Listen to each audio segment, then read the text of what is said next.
Here we go, chapter 7, in which we meet someone from our past and look toward the future. I spent a lot of time thinking about what Rover had revealed. He wasn't a cat, he's a dog. That's almost the exact opposite of being a cat, and he has citizenship, was possibly up for dismissal unless he found an American wife. Where would he find an American wife? Okay, I think he's cute. Actually, I think he's a lot cuter now I know he's a dog and not a cat, so I'm a dog person, sue me. That doesn't mean I'm willing to marry him in order to secure his political stability. I'm not sure I would ever marry someone who kept a huge secret from me for so long. But I'm glad he finally told me the truth. I understand his reasons, and when his little tail droops down, I just want to pick him up and cuddle him. And no, I'm not marrying a guy I've just met last week.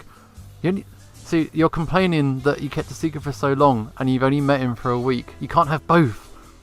I don't even know why I'm considering marrying him. Maybe I should introduce him to Lizzie. She doesn't have a boyfriend. I could possibly convince her to marry him. It's like, hey Liz, here's a dog that needs full citizenship. Could you marry him and give him dog treats? No wait, that sounds stupid, like really stupid. Mr. Drew, here he is. I'm surprised at you. What's that? You brought me all the way here to talk about running a presidential campaign, yet you're just sitting here staring at your coffee and saying nothing. Sorry Mr. Drew, I'm just thinking about Rover's big secret. You mean the fact that he's a dog? What? How did you know? Please, it should be obvious to everyone that he's a dog. It wasn't obvious to me. Well, I teach at a high school. I'm used to dealing with students who are trying to get away with something, usually cheating on tests. It's happened so often that now I'm really good at telling when someone's trying to keep a secret. Oh well, I just found out the truth yesterday and I'm still trying to process it. What's there to process? He's still a talking pet, just a different species. Yeah, but he lied for a really long time. Have you ever lied to him? Let's tell the truth. Well, yeah, I said I knew a lot about campaigns and politics and stuff.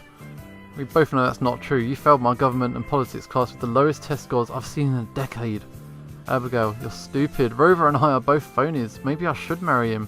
He deserves a liar like me. That's not a good chemistry. Marry him? There's a problem with his citizenship papers. They'd be fixed if he got married to an American woman like me. I always thought you'd marry for love, not to make things more convenient for someone else. Besides, the law says that dogs can only marry dogs. What? Don't tell me you forgot that. It was the result of the Chance v Softy Supreme Court case where a dog sued a cat for being able to give birth to his children. What a waste of good taxpayer money that was. Oh, so I don't have to worry about marrying him, that's a relief. Although I'm kind of a little disappointed now because I was hoping to get married and prove to my parents that I'm a real adult. You know they still make me sit at the kids' table. No, it doesn't surprise me. Hopefully you can convince them that you're grown up and mature by being successful as a campaign manager. And to that end, I've prepared a 50-minute lecture on the topic. I trust you still remember how to take notes. No. I'll just give you my lecture notes when I'm done. To begin, campaigns are difficult. I stopped paying attention after that. Mr. Drew can be so boring. You called him up though! No wonder he's a teacher. He loves to talk on and on about stupid topics. Hey, pay attention to what I'm saying. Your job's on the line. Oh yeah, right. Pay attention now, innit? I'll try to pay attention for the rest of the lecture. Mr. Drew actually made some good points and I'll be sure to incorporate those ideas into my campaign strategy. Only I don't have a strategy and I forgot most of the points. Oh well. After the meeting with Mr. Drew, I had a second big meeting of the day. Who's this? Oh, Lola. It's been a while. Hi, welcome to the Frisky Campaign headquarters. My name is Lola. Who are you? Hi, I'm the gorgeous stranger who's going door to door looking for work. I'm good with politics and I'd like to apply for a job here. Your wig's falling off. It is not a wig, it's a really bad haircut. Whatever. You got good timing. You showed up during the 20 minutes that Frisky is at the office today. I'll bring you to see him. Oh yeah, I'm in. Hi Frisky. Who's this young woman? Always winking. Yeah, my name is Martha Washington. I'm looking for a job. Well, Martha, we're always hiring at Frisky headquarters. I think that... Ooh, something wrong? Say, you look familiar. Do I know you from somewhere? Did you ever model in cat food commercials? Yeah, I'm a cat food model. You've probably seen my pictures in an advertisement somewhere. People always asking me, hey, are you the girl who opened the can of cat food in the TV last night? And I'm like, yep, that was me. Oh, that must be it. Well, we'd love to have a model of your caliber on our campaign. The other candidates will be so jealous when they hear I get to see your pretty face in my offices every day. But where will I put you? We've got most of our jobs already filled. Maybe you could put me in the sabotage division. Seriously, Abigail. Sabotage? You know, the secret division in charge of Rover t-shirts and paper clips, the one designed to end his campaign by hook or by crook. You're not being subtle. What? We don't have a division like that, and I don't appreciate the accusation that I'm sabotaging my competitors. So you're not responsible for killing Rover's campaign manager? No. That's good, because, well, rips off I am Rover's campaign manager. Yeah, that big reveal. But you just accused me of trying to kill her. You'll never kill me because I have love on my side. I love your energy and enthusiasm, but your craziness is something I don't need to deal with right now. Not since that one intern who stole all our phones and used them to build a sculpture of me. Consider this job interview over. Oh, I didn't get the job? Lame. Goodbye, Martha Washington. Please don't come back. Wow, I took my wig and left the building. That was productive. I learned that Frisky isn't trying to sabotage the Rover campaign, but if he wasn't, who is? The culprit's name begins with F, so maybe Frankenstein. Frankenstein's kitten, fashion magazine editors. Was it Ferganacious? I went back to Rover. Abigail, you look sad. Is something wrong? Yes? I just went to Frisky's headquarters and it turns out he's not the one who's sabotaging the campaign. Oh, that explains the wig. But you just got back here, so you don't know. Don't know what? We got another message from our saboteur. Read it. What does it say? Dear Rover, I've stolen your squeaky bone and now I have your citizenship papers. Unless you want me to reveal the truth to the entire country, you will win the Meow election. Anything less than first place victory is entirely unacceptable. And it's signed F. And they want you to win? Are they trying to help you or blackmail you? Probably both. They want me to become president so they can blackmail me and secretly run the country. That's bad. What are you gonna do? What are you gonna do? Chapter 8, in which a mysterious figure threatens to hijack the campaign. I have no choice. I have to win Meow. I mean, I'd want to win Meow even if I wasn't being blackmailed, so no big deal, yeah? Right, I've got some great new campaign ideas, and let's hope they win over voters before the primary election on Friday. Good, what's your first idea? I've got the list. Tap into nostalgia voters by posing with washed up celebrities from a TV show that was cancelled 15 years ago. Come up with a new catchphrase like Barks to the Future. Announce your wife is secretly famous dog singer Wolfie Jackson. Do you have any suggestions that deal with politics and not pop culture? I don't think so. I was told to focus on things that normal people care about, and normal voters don't care about politics. Well, it's true. Well, you're the campaign manager, I'm just a politician. Let me know what to do and I'll do it. Really? I thought a dog like you would be fond of barking orders. No. I want us to be equals on this campaign. I feel like I've been unfair to you the whole time, bossing you around and lying to you. You've been doing a good job though. I think you've been doing a perfectly wonderful job and I want us to be equals too. You and me together. No lies or falsehoods from now on. Deal? Gotcha. We're going with it. Rover worked his tail off for the next week, giving speeches, visiting voters and guest starring on local TV shows. But the biggest boost to his campaign came the next day. Oh wow. Stolen campaign funds. Thunderpaw is reporting that $20 million has disappeared from this super PAC overnight. He claims that he first noticed when one of his books had a loss. What's that? Over $1 million?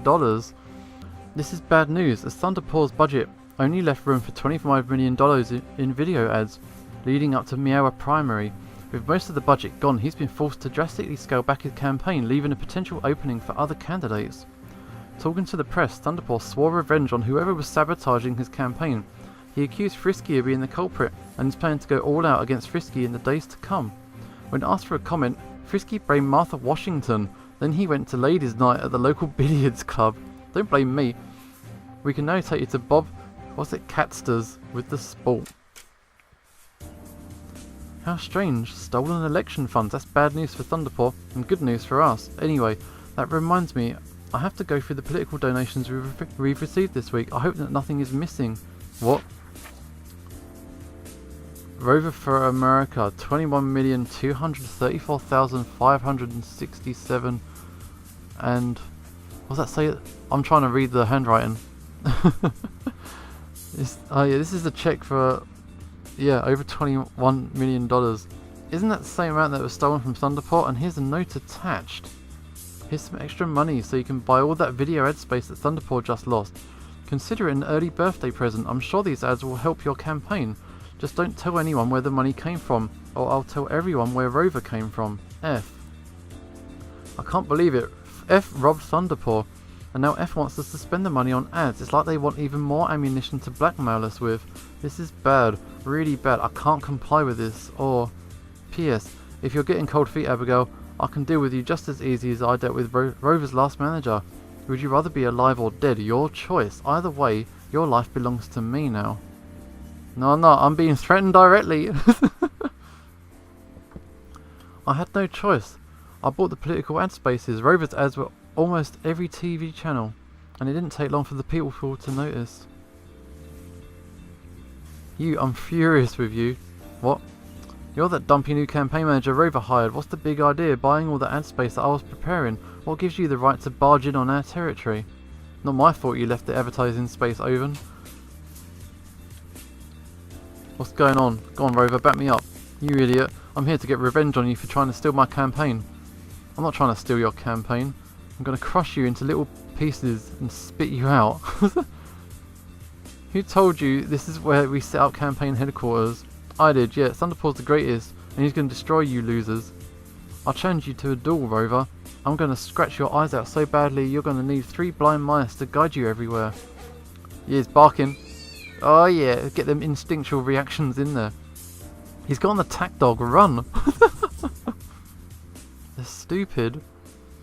Thunderport and his supporter ran out of the window and up the nearest tree for safety. I called the fire department to help them get down, and some photographers took amazing pictures of Thunderport being rescued, while Rover gloated nearby. That pretty much brought an end to Thunderport campaign. I was a little worried that Thunderport would tell everyone that Rover is a dog, but no, he kept his mouth shut. Maybe he's afraid of Rover, or maybe F is blackmailing Thunderport too. Either way, when the primary was over, the results were in. We got second place in Meow. Who was first? DJ Nibbles. Nah, the blackmailer said I had to get first place or they'd reveal my secret. I know we tried our hardest, but it looks like the majority of Meowans prefer DJ Nibbles. This is because of that news report that listed me as a fringe candidate, just because I focus on dog issues. That's awful. It's not the worst news ever. Second place is pretty good, and you're probably going to win New Clawshire because you're a representative from that state. You're right, it's great to be in the top 3 in the first 2 primaries. This is better than I ever hoped for, but I still can't feel that this is going to end badly. What if F thinks we didn't do well enough? I don't know, all we can do is wait and see. No, we need to defeat F. How? I've been thinking about it for a while, and there's only one way. F is blackmailing me because I'm Dogonian by birth. I need to get married to an American, now. That will take away his ammunition against me. 2 problems, maybe 3. First, I think F is blackmailing you because you're a dog, not because of where you were born. Second, like you said earlier, getting married is going to be super difficult. You don't have a girlfriend and you can't go on dates because everyone thinks you're already married. True, but maybe you and I could drive down to Paul's Vegas and have a drive-through. Me? You think I'm marriage material? Yeah, you're a wonderful woman and very understanding. I think that would help a lot with the problems when you get married. What problems? Every marriage has problems, and you've shown you can work through problems to accomplish good solutions. I think that shows you're more than capable of handling marriage. Was that like a proposal? Like, we legally can't get married, so you can take a hike. Anyway, problem number 3, it's impossible. Yeah, tell him. Dogs aren't allowed to marry humans, or cats for that matter. You can only marry dogs.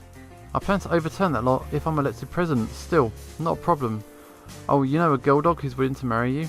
I know a few girl dogs, but no, I'm referring to the fact that I'm legally considered a cat in this country. Technically, I can marry whoever I want. Really, but I'm sorry, I really like you, but I think it's too soon. I wasn't proposing, I'm just saying, if we don't have any other choices. I'm sure there are other options, like why don't you stop pretending to be a cat for a night and attend a dogs only event? That would be fun.